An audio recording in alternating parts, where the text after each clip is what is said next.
What's up guys, welcome to my channel where my goal is to have the perfect 112 version of each of my favorite characters. Today we're going to take a look at my customized Mafex 2.0 Mandalorian. As you can see, I've modified the box quite a bit to be about half of the size of the original box.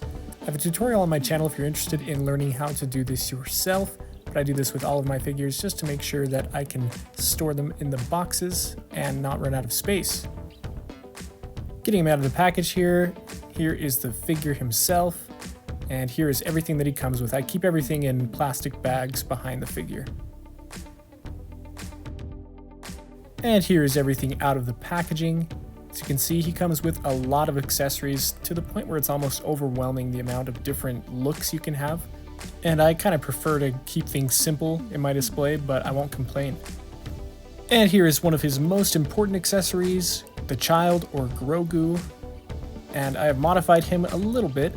The eyes originally had white dots painted on them to simulate a gloss look, but I painted over those and then added some gloss varnish, and they look a lot more realistic now.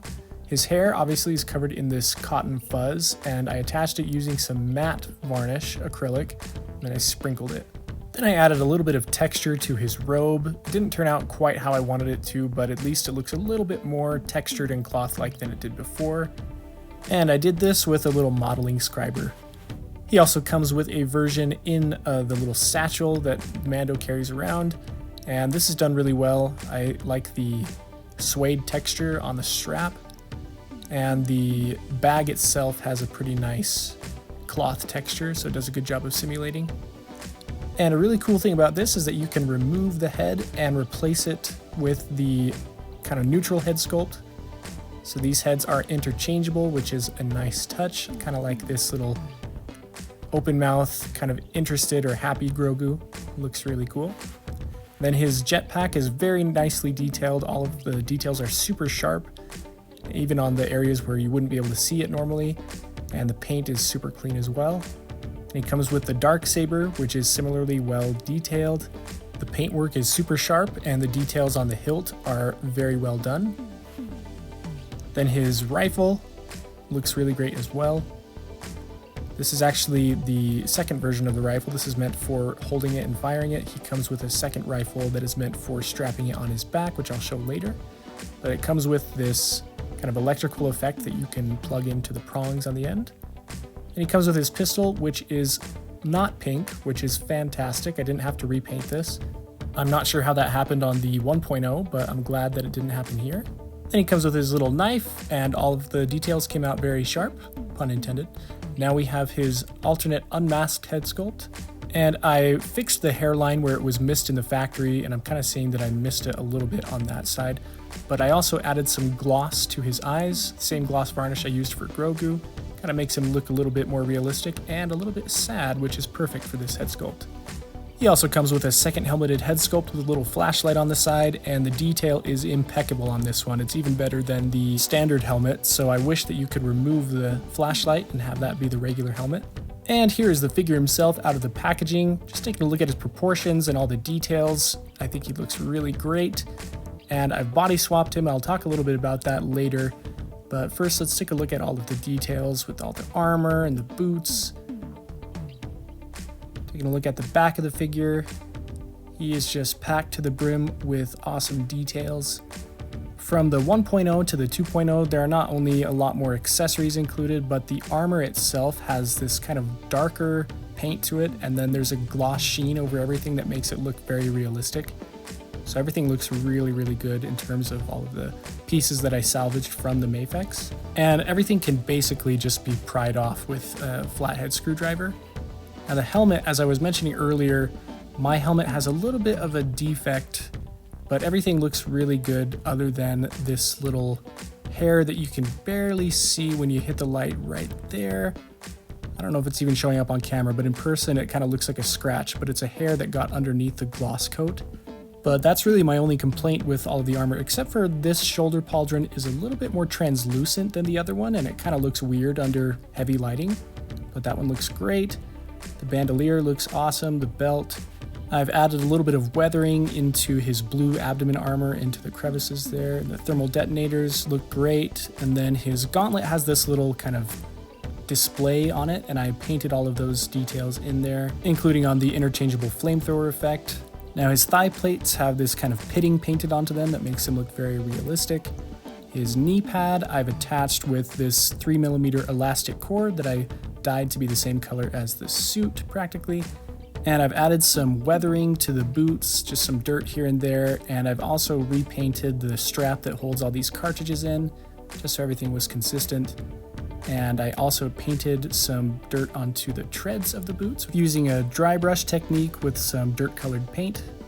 Now for what you're all probably wondering about, how did I do the soft goods? So there's this suit combo that comes from eBay that's meant for a Notaman body, and it comes in a bunch of different colors. I usually get the tan version for my customs because you can use some apple barrel black acrylic, water it down, and then just paint over the surface of the cloth. And then you can, depending on how heavy you do that, get a very dark brown. And if you do it lighter, you can get a lighter shade of brown, which is what I did for the cummerbund. I just used the hem of a coat and turned it upside down and didn't dye it quite as heavy as the rest of the suit. To make this section covering the bicep, you just use the bottom of the pants, cut it at kind of an angle and slide it up over the bicep. And you don't need that part of the pants anyway, so it works out perfectly. For the body, I used a Soap Studio Dark Knight body. It's a very kind of thin, skinny body that works well for these kind of soft goods armor customs. And then I cut the arms at approximately right there, below the elbow, and then drilled holes into the gauntlets and the boots, and then just by trial and error got them to the same length, put the suit on, and then glued everything in place so these gauntlets are going nowhere. And as a result, these kind of attachments that you can put on the gauntlets are a little bit looser, but with some blue tack, they stay in place just fine. And speaking of those attachments, here they are, the flamethrower and whistling bird effects, which are really, really cool. You just take out the attachments on the gauntlets, replace it, and boom, you've got the whistling bird effect, which I think looks really, really cool. It's one of his more unique effects. And then the same for the flamethrower, you just plug it in, and it doesn't quite sit very flush for some reason, but you're not really paying attention to that when you're seeing this awesome flame. Attaching the jetpack is super easy. There's this little peg on his back armor, and you just plug it in.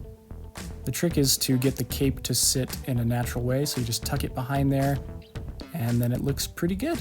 Oh, I forgot to mention that I did dye the cape to be a little bit lighter gray than it was before, using some gray acrylic paint. To put his Grogu satchel on, you just raise his arm and put the strap over his shoulder.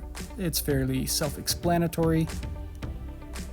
And I really like this look, though I kind of prefer Grogu to just be standing beside him because he looks a little bit more encumbered with this.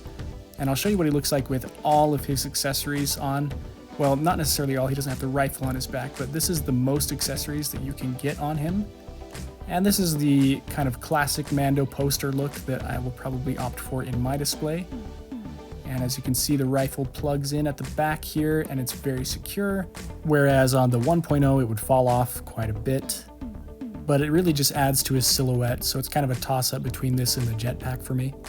Now I've transplanted the Mafex joint into the Soap Studio body, so the Mafex neck just plugs on there, and as a result you get really good neck articulation on this guy. You can look up super far, look down, bury his helmet into his chest armor.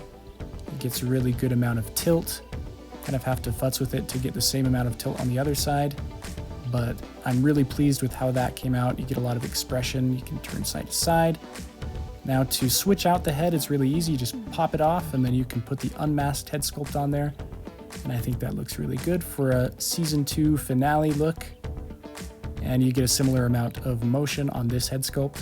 So it looks good, but I hope Manipple Studios comes in clutch for this guy.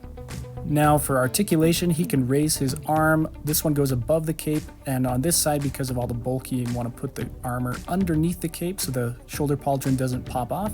He can also raise his arms forward about that much. You can push it a little bit more, and thankfully the Soap Studios body is pretty tight, so it stays in place, whereas on a Drawman this would definitely snap back in place. He also has a bicep swivel that works really great underneath the clothes there. And his elbows work beautifully. They can get way past 90 on both sides. And the wrists are on just the original Mafex joint, so they get that classic Mafex wrist joint motion. And his abdomen is pretty limited. The body itself is limited to begin with, and then with all of the clothes and armor on top of it, especially at the midsection, he's not really going to get a lot of motion there. So it's a good thing that his other extremities are pretty well articulated. His legs can't move up all the way to 90, more about to like 120, I'd say. So you can't really get him in a good sitting pose, but his knees can bend almost all the way up to his butt there. So that's really great. I don't really know why I'd use that, but it's just nice to have it as an option. And it's the same thing for the other side. Look at that awesome knee articulation. And his ankles are unmodified, so you get the same amount of motion that you would on the original Mafex figure, as well as toe articulation. Jumping into size comparisons, I made him quite a bit taller than the original Mafex. Here he is next to my custom Iron Man Mark I, another armored character, the Concave Iron Man Mark 46, my custom SHF Han Solo, my custom Darth Vader on a Notaman body, and my custom Luke Skywalker who is on a Drawman body. And that will wrap up this review of my custom Mandalorian. If you like this figure and think it might be the perfect 112 Mandalorian, go ahead, like, comment, and subscribe. Check me out on Instagram, and I will catch you guys in the next video.